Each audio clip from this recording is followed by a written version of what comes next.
Hello and welcome to my YouTube channel. I'm so happy you're here. In this video today I will talk to you about how you can stop straining your throat when you sing.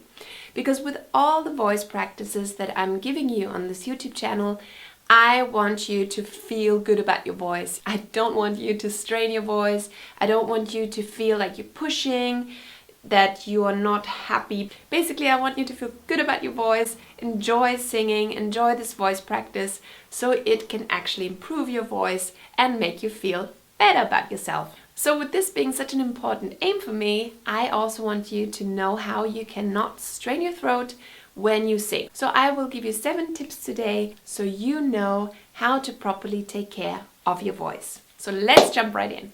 First, let me tell you why you're straining your throat. Basically, you're straining your throat because you're trying to push your voice out from here.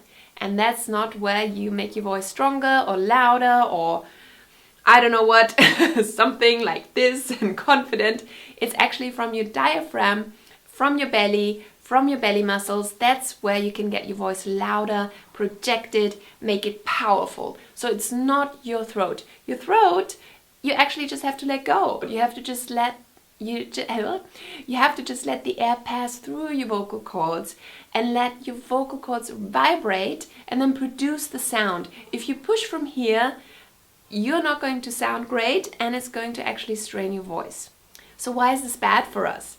Well, the thing is, if you consistently sing with your voice hurting, well, pain first of all is not fun. I mean, you're not going to have fun singing when you're in pain, when it hurts every time you sing, and you might actually produce nodules over time that are going to inhibit your vocal cords from closing properly and then pushing through more air, so like this, and then your voice is going to sound a bit like that, and you won't be able to create a proper note anymore, a proper sound, because your vocal cords are not properly closing. So I want to avoid that for you.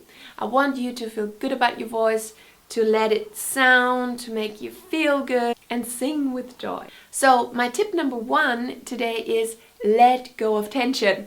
Let go of tension here, let go of tension in the back, let go of tension in your throat, in your shoulders.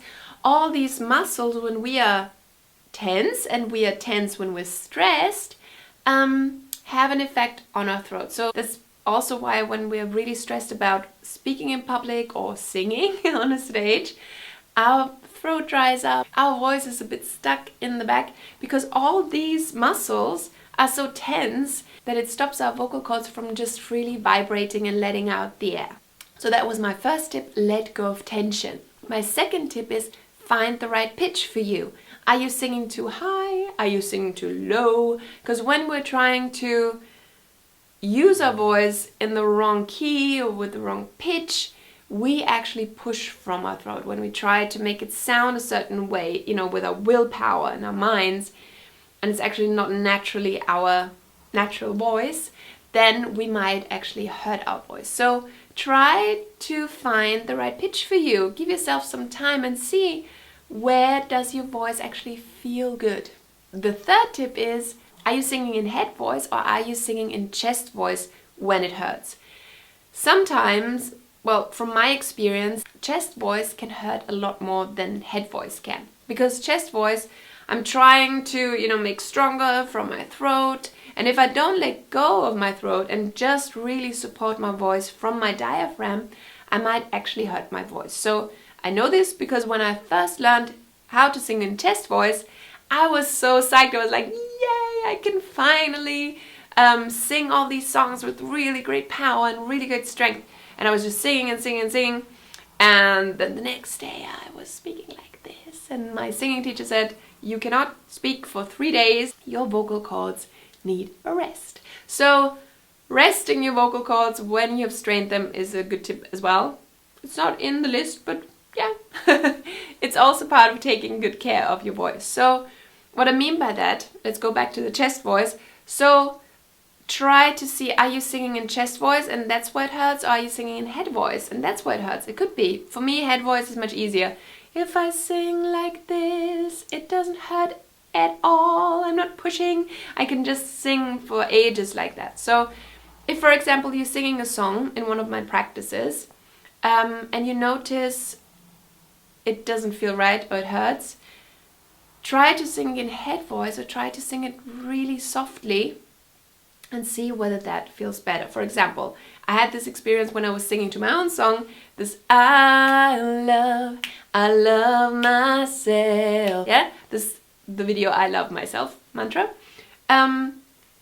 When I'm just singing that in the morning and I'm not warmed up yet and I'm not, my voice is not warm and I don't feel good, I easily push from my throat and it doesn't feel good. So what I do usually is in the morning I just sing it like this. I love myself. Yeah, I think you get what I mean, no?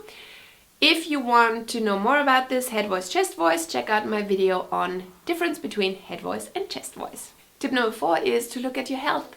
Are you actually maybe coming down with a cold? Do you have a sore throat, not because you've been singing so much, but because you may be ill or because you have a sore throat and you're coughing and, you're generally just not healthy? Then take care of your body. Don't push yourself to sing. Just take care of yourself and then sing again when you are able to. And there as well, if you absolutely want to do something and you want to sing, again, I can recommend to just sing in head voice, just hum. And that's my next tip actually. Hum. Instead of going, but I, or whatever, just go, or the song that I sang before, also trains your voice.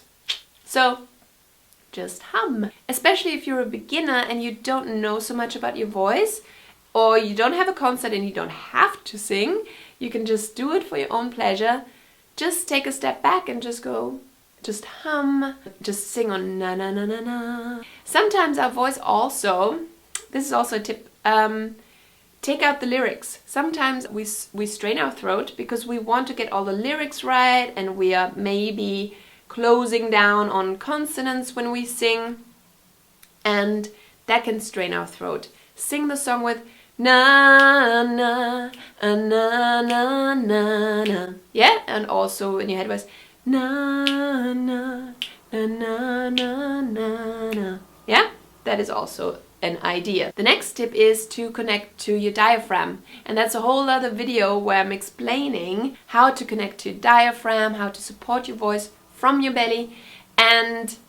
But I want to put this in the list of ways that you can take care of your throat and not strain your voice, strain your throat, because supporting your voice from your belly instead of trying to push from here is a huge thing, and basically probably the most important thing. But sometimes when we're tired or we're not fit or we're not, I don't know, or we've sung for a long time, we cannot really support our voice anymore from our belly. So we also need to relax.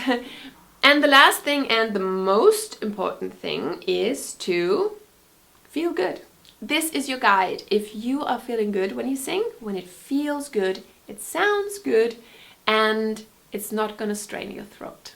So whenever you can, just go back to that feeling of actually feeling good when you sing. And sometimes what can help is move. Sometimes when we're too much in our head and we're like, oh, but I need to just move. Love myself. Whatever. You know what I mean. Just move. It always helps. So this was my video on how you can stop straining your throat and start taking care of it and sing with joy. Yeah, thank you for watching. Make sure to subscribe to my channel because then you get new voice practices, new videos every week. And I look forward to seeing you in one of my next videos. Bye!